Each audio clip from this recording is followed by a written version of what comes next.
Cool times, gang to my cats, sup to all my ducks. I'm with my guy, Humphrey, who a couple of months ago hopped into my Discord, was preaching Solana NFTs to me, and I was sadly asleep, but guys, don't sleep like I did. He's here to debate if Solana NFTs are actually better than Ethereum NFTs right now, and it might get a little intense, but hopefully we can be civil about it. Humphrey, what's up, man? What's up, man? Great to see you. Thanks for having me on your channel. I've been a big fan for a while.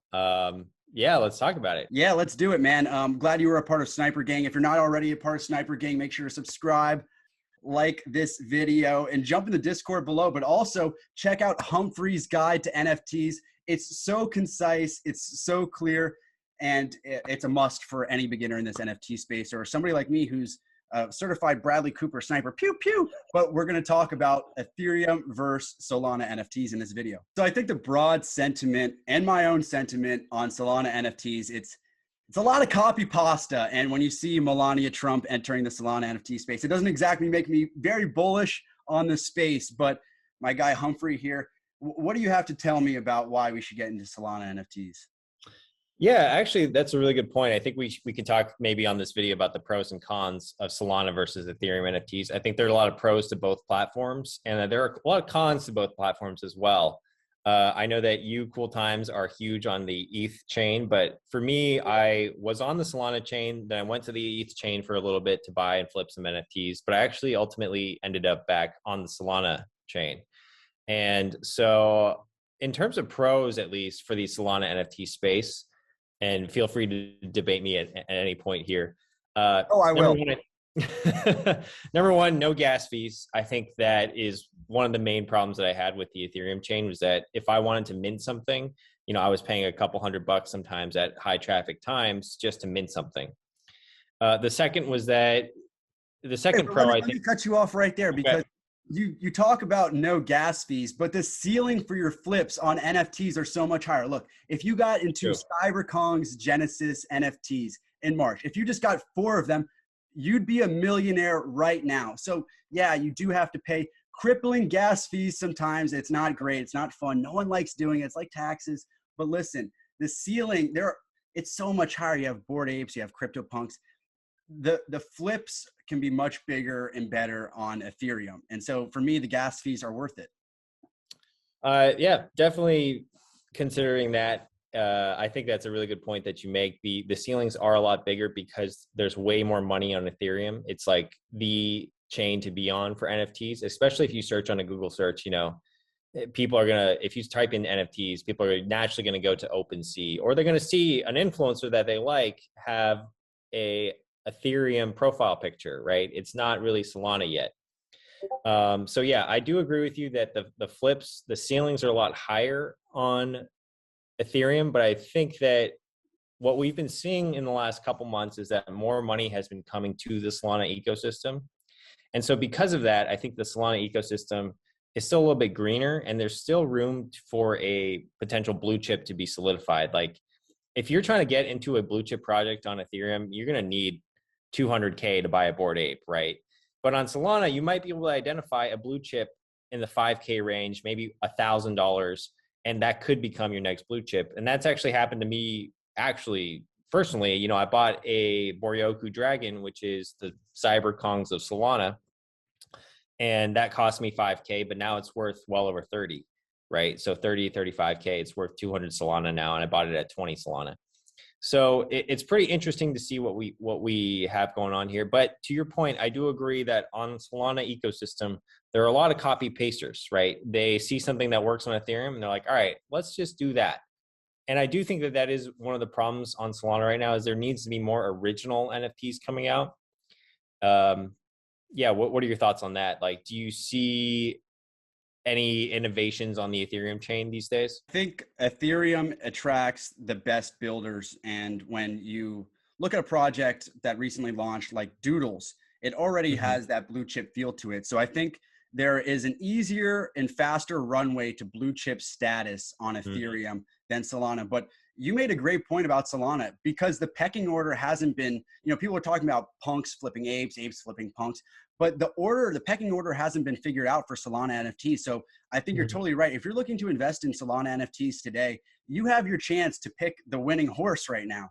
The order hasn't been hashed out yet. So I do find that to be quite bullish about Solana NFTs. But going back to Doodles, that attracted an all-star team on Ethereum. When you think of Poopy Cat, who's the developer, he was a part of Dapper Labs. He helped launch Top Shot and CryptoKitties, and he chose to build his project, Doodles, on Ethereum, along with Burnt Toast and Evan Keast, who are two great artists and developers. So at the moment, I just think Ethereum is attracting the best and the brightest. And it's also attracting the biggest wallets, because we've obviously seen Nike get into Artifact. We saw Adidas get into Bored Ape. We even saw Universal Music Group, the biggest record label, invest into a virtual band of Bored Apes. So it's obviously attracting VCs, but also huge brands. I agree with you there. I think that I almost view, for Solana NFT space to actually be quite successful in the future, we're going to have to see way more broad adoption. And right now that's happening on Ethereum, but it's getting there on Solana, but it's still really slow. So definitely agree with you there. I actually wanted to talk about minting and flipping, because that's an opportunity for your audience to make money. And I think minting and flipping, at least on Solana, has been pretty good for me. My usual strategy is to mint something. If it sells out, I try to get at least a 50 to 100% return on my money. So, and I've been having a lot of success with that. I would say 95% of mints usually go up, at least once they hit secondary. So I can, if I mint, I know I can easily make an easy 50 to 100%, as long as I'm not holding on for too long. And then for the good projects, I might hold one or two of the ones that I mint, and that actually has done quite well for me as well. I wanted to know what your experience was minting and flipping on Ethereum, because the only mint I tried to get in on was Doodles, and then the gas fees were way too high that I couldn't even afford it. So tell me about that. My brain's kind of broken right now, because are you talking about plus 50%, plus 100% instead of the minus sign 50%? Because minting lately on Ethereum has not been going well for a lot of people. So tell me a little bit more about your success with Solana NFTs. I mean, how are you doing so well? Yeah. So besides buying, or at least, early on, I bought a really good potential blue chip, right? It actually became a blue chip on the Solana chain, which was great. And I really liked the developers, what they were doing in the Discord. And I just noticed that it was a little bit different than some of the other Solana NFT projects that I stumbled across. Now, in terms of minting and flipping, because I'm in some of the good alpha chats on Solana, I'm getting access to a lot of these interesting mints that are coming down the line. And usually if you can get on whitelist, obviously you can make money, because you're going to be able to mint a little bit earlier than the public. But even on public mints, what we're seeing on Solana, at least, it's very bullish right now. Almost every mint does well. It's crazy. If I mint something, I'm almost expecting it's hard to lose money right now on Solana, as long as you're minting and then flipping immediately. But that's basically what I found in the past 2 months of doing this consistently. And there are some people in my Discord that have, not my Discord, but the alpha chats that I'm in, they've basically flipped their way from 10 SOL to 1200 SOL. And they just follow the same strategy. They mint as many things as they can, and they just get their quick 50%, 100% and get out. So it's pretty interesting what we're seeing on Solana. I'd say most projects do pretty well if it's a good mint. If it doesn't sell out, that's a mint that I'm probably going to stay away from. So I'm always checking to see how hyped up the mint is. If the mint is super hyped up and there's a lot of demand for it, and the supply is usually a lot lower on Solana. So that's another thing with Solana NFTs. Ethereum NFTs, you see these 10,000 supply collections. On Solana, it's almost, the meta is a lot smaller. And if you see a 3,333 supply, that's usually pretty good. Anything less than that, also pretty good, because you know that there's more demand for it than the actual supply. So if you're able to mint one, it's almost like easy profit. Versus if we have seen on Solana someone drop a 10,000 supply collection, it doesn't sell out. And so that's another thing. If it doesn't sell out, you're kind of in this weird position where you minted a bunch and now you can't really offload it. So there are some risks to it, but if you can get one that sells out, it usually does pretty well. That's an awesome strategy, Humphrey. And if I could just play the snobby ETH collector. Yes, please do. For 1 second, I would say to you, well, what about all the rugs in Solana? Yeah. I've been hearing about for so long. over here on the Ethereum side of things is, oh, the Solana projects, they're copy pasta like you talked about before, but also there's more rugs. Can you kind of debunk, can we, debunk that myth right now? Yeah, I would say back early on the Solana days, especially when I first started buying Solana NFTs in September, there were a lot more rug pulls than what we're seeing these days. Now, with that being said, there's always going to be risks involved, right? Like rugs are going to happen probably on both chains, maybe more on Solana just because it's more unsolved for now. But lately, what I've noticed just from my personal experience, it hasn't been as frequent, which is a good thing, which means that the developers are getting better. The people that are developing, NFTs on Solana are getting better at least preventing that sort of behavior. And basically these days, the meta on the Solana NFT side is that the devs are usually doxxed. If they're not doxxed, they have built good projects before. And so you're really trying to vet these projects as you're going along, checking their Twitter, checking their Discord, checking their roadmap, and making sure that there's no like weird behavior there. And generally, we haven't seen that many rug pulls on Solana in the last month or so. But I would say earlier on, it was more prevalent. So by the way, what are the best projects to get into on Solana? What's the alpha on the blue chips or the ones that might become blue chips? What are we looking at? So what we saw early on in September was that the top 3 projects were Solana Monkey Business. That's kind of like the CryptoPunks of Solana. It's a collection of 5,000 pixelated apes. And then we had Degen Ape Academy and Thugbirds. Those were the top 3 back in September. But what we're actually seeing now is that the top 3 has changed a little bit. Solana Monkey Business is still definitely the CryptoPunks of Solana, so that's still solidified as a blue chip, and their floor price is around 150 Sol. But we're also seeing Boryoku Dragons came out last month, and their floor price is 200 Sol, and they actually have a very similar model to CyberKongz in that each Genesis dragon generates a token. It's called Boku. It's not called banana in terms of CyberKongz, but it's called this Boku brew. And then you use that to breed a baby dragon. So that's a pretty cool thing. And then the third one, there's a blue chip, in my opinion, a blue chip called Shadowy Supercoder DAO. And it's actually an NFT as part of another company called Genesis. I think they're called Genesis Go. And it's an NFT that allows you to have participation in their IDO later this year or early in 2022, which is actually pretty compelling for a lot of people on Solana. There are also some other metaverse plays on Solana that are seemingly kind of putting their footing into the ground. So we got Portals, which is a metaverse play. It's like you get your own little place to design a space for your NFTs to live. And then there's some other ones that are coming up right now, like Catalina Whale Mixer and Baby Ape Social Club. Baby Ape Social Club is kind of a derivative of Bored Ape Yacht Club. Not my favorite, but people are kind of into it. And then Catalina Whale Mixer actually had some adoption from the same guy, the Time Magazine guy who pumped up Cool Cats back in August. I don't know if you remember that guy. Grossman, yeah.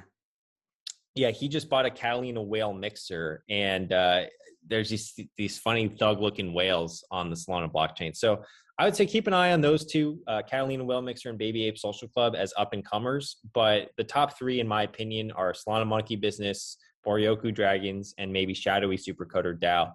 And then Thugbirds is still definitely up there. But I think their floor price has dropped a little bit in the last month or two.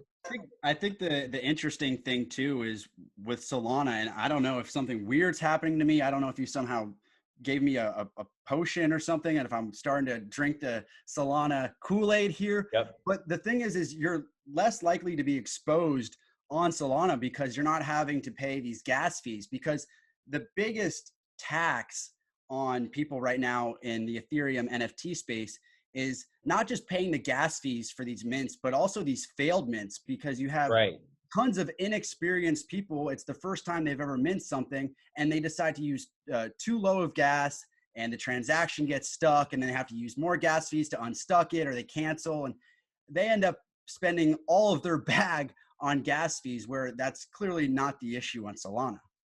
Yeah, on Solana, it's almost like it's crazy how free it is. I mean, it costs like less than $3 to list something. It's free to mint. You just have to pay the sol. It's pretty nice. And then Magic Eden is super easy to use. It's very fast. Like you can list something and delist something within a few seconds. Eden? Magic Eden is probably the main platform for buying NFTs on Solana. There's also Solana Art, and there's digital, I think it's called Digital Eyes. No, sorry, it's called exchange.art. And then there's another one. I have to look it up for you, but Magic Eden is the main place to go. And as of yesterday, I saw a report that it had more active users than OpenSea by a hair. So it's very comparable. But if you ever want to buy a Solana NFT, cool times, you might try it on Magic Eden, buy something really cheap. Just check out how quick the user experience is, because it's fast. It's like, compared to buying on Ethereum with MetaMask, it's night and day. And you have no fees. So it's kind of nice. But yeah. The only reason I asked what Magic Eden was is because I think I went to a strip club called that a few years ago. It's not the Garden of Eden. Yeah, I guess the last thing I could say as the Ethereum old guy yelling at the cloud, last thing I could say in this debate is the provenance. And that when you always look to the art world or even look to the crypto world, who was first or who had the market share first really does matter. Clearly you saw that with CryptoPunks, you know, getting all the big headlines for the early part of 2021 when it was a project that came out years before. So, you know, Ethereum as a chain as a whole, from a historical sense, will always be in the history books, whereas Solana has done great things, clearly does not have that part of its resume. I agree. You know, CryptoPunks will always be CryptoPunks. Bored Apes will always be Bored Apes. They've pretty much solidified themselves in NFT history.